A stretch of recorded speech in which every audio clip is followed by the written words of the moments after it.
Hi, my wonderful Honors 9 students. I heard that the lesson was a little bit confusing today, and since this is a very important assignment, I want to make sure that you understand what to do. So I'm going to model for you what to do today. So what you're going to be doing for homework is you're going to be interviewing two people who go to our school, preferably people who are not in, it has to be people who are not in Honors 9, but it can be other ninth graders, but you might want to choose some 10th, 11th, 12th graders too.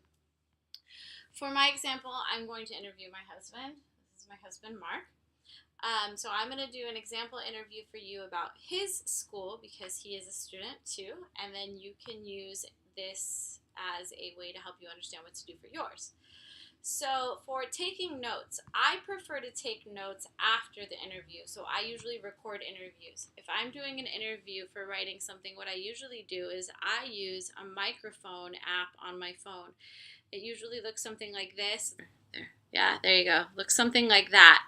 If you record something, record the interview, then it's a little bit easier. However, if you don't have a phone or anything like that, you can always just write notes while you do your interview. All right, so here we go. Okay, so Mark, tell us about what school you go to and what level you are at. I go to Pacific Lutheran Theological Seminary, and I'm a level master student. So, and you're in your final year, right? Yes. So what's like the senior year? Final year of a master's level coursework. Almost done. Cool. And what is your gender identity? My gender identity is he, him, his. Those are your pronouns. Oh, those are my That's your pronouns, yeah. My gender identity is male. Male. And you use pronouns Berkeley, he, him, his. come on. So good. we do PGPs here.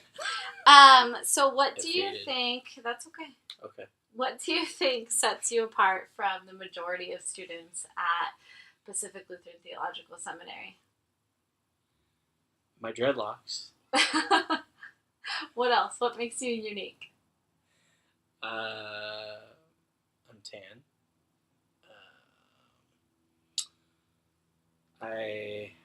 I'm older than a lot of the students. A lot of the students are younger, single. I'm married. I have 2 kids. Do a lot of the students have kids? No. How many would you say? Maybe 10-15%. Yeah, okay, so just a few. Yeah. Got it. What stereotypes are you aware of that relate to people like you? However you define people like you. Say that again? So when you think of people like you. Yes, like me.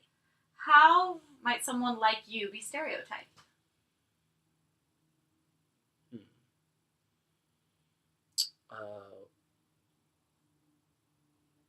White, male.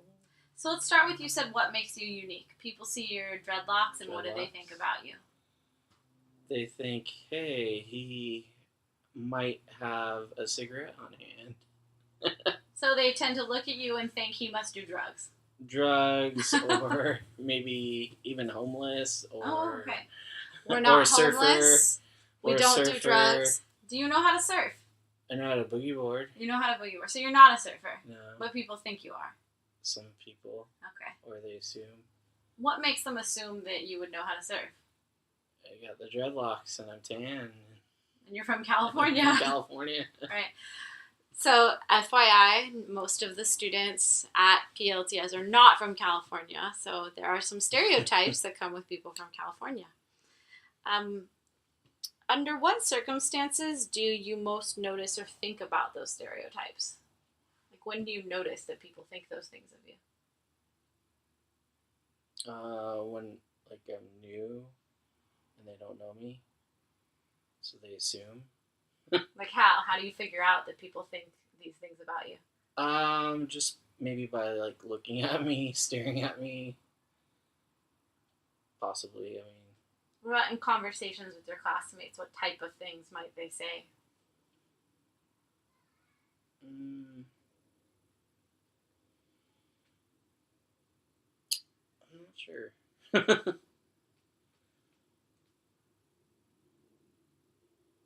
Maybe, like, asking me questions, like, what I do, I don't know. Okay. Do you think that maybe, like, where do you think they get the idea that maybe you do drugs or that you have a cigarette on you? Just the way I look. But what makes you think that? That they think that about you? Because I'm different. I look different. But how do you know that they think you do drugs? It's just assumed. Like Bob Marley, you look at Bob Marley, or you look at all the reggae type people, and they're like. So what type of things have people said to you to lead you to believe that they think you do drugs? Well, like I had a student find drugs, and they're like, "Is this yours?" And I'm like, "No, this is not mine." So that's one reason. So they find drugs on campus, and they assume automatically it It's must mine. belong to the guy with the dreadlocks. Yes. Got it. Okay. How do you respond when people ask you, like, do you surf or things like that? I kind of chuckle. I'm like, no, just Sort of just laugh it off. laugh it off. I'm like, whatever. No, and then I might say, but I do this, like I snowboard. So you might tell them something else about you. Yeah. So obviously the surfing thing is kind of harmless, but the drug user stereotype is not really a harmless stereotype. How do you react to that? Like, what might you say to show people that that's not a correct stereotype?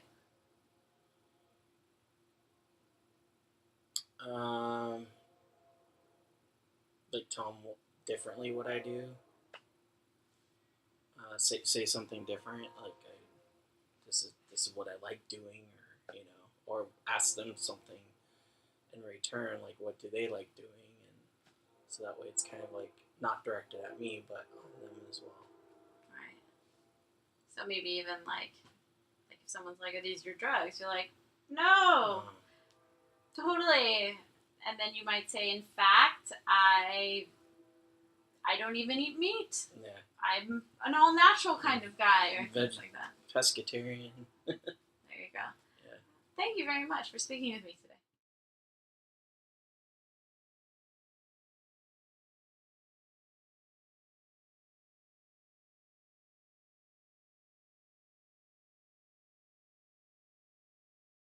So now that I'm done with my interview, I went through and I made some notes about the things that Mark said. So I wrote down things like that he said he's older than most of the students here, and he has kids, and that makes him unique. And then what stereotypes people assume that, people stereotype him based on his dreadlocks as a hairstyle, or that being from California, that they think surfer, things like that. So just writing keywords down that'll help you. You can always go back and re-listen to get specific quotes if you want to use words directly. And so then, well, how do you know that people are stereotyping you? Things like that. Sometimes people stare. And a lot of times it comes from people asking questions, that almost everything he said was something that someone was asking a question. And one of the examples that I thought was the more interesting one that I would be wanting to write about is like when someone found drugs, that they automatically assumed that it was his. And, for his reasoning why he thinks it's just assumed because he looks like Bob Marley. And then how he responds to it, he tends to just like laugh it off, or some of the more interesting things. So I just have those main ideas now, and I can sort of use those as ways to come up with claims. So after you get all of your information and everyone in class gets their information, you're going to come together on Monday and you're going to share all your information and then analyze it as a class. However, obviously I only have one interview right now, but I'm going to do my best to show you how to do that anyway. So what I'm going to do is I'm going to take a look at these questions that you're going to be answering. What do you find interesting about the class evidence? And I'm going to answer those. So, well, what do I find interesting about my own evidence? I find it interesting that people make so many assumptions based on hairstyle and where a person lives. What do I want to emphasize for my article? All right, so I want to emphasize. I feel like there's a lot of things I could talk about. I could talk about um, I could emphasize the association with celebrities. I could talk about hair. I could talk about what people think of people from California. My gut tells me I should go with just hair in general because I want to emphasize hairstyles. I think that there's a lot of different hairstyles that could have connotations to them. So that's what I'm going to emphasize. And what stance will I take? So I need to make a claim. So, you know, the title of this is Threatening Stereotypes. So I have to think about, is that a threatening stereotype to make an assumption about hair? Well, it can be. My husband chooses to have dreadlocks. However, there's a lot of people who, you know, people who are African American specifically have dreadlocks because it's the most manageable hairstyle for their hair. Or people who are blonde that make a certain, you know, they get stereotypes about them. So I think I'm going to say that my claim is that making assumptions based on someone's hairstyle can lend to racial and other types of discrimination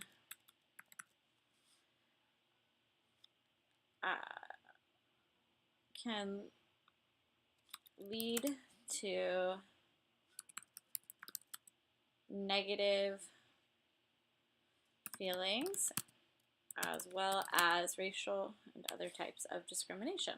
So that would be the claim that I would make. So if I was writing an essay, then this would be my thesis statement. And so from here, I'd want to gather more evidence.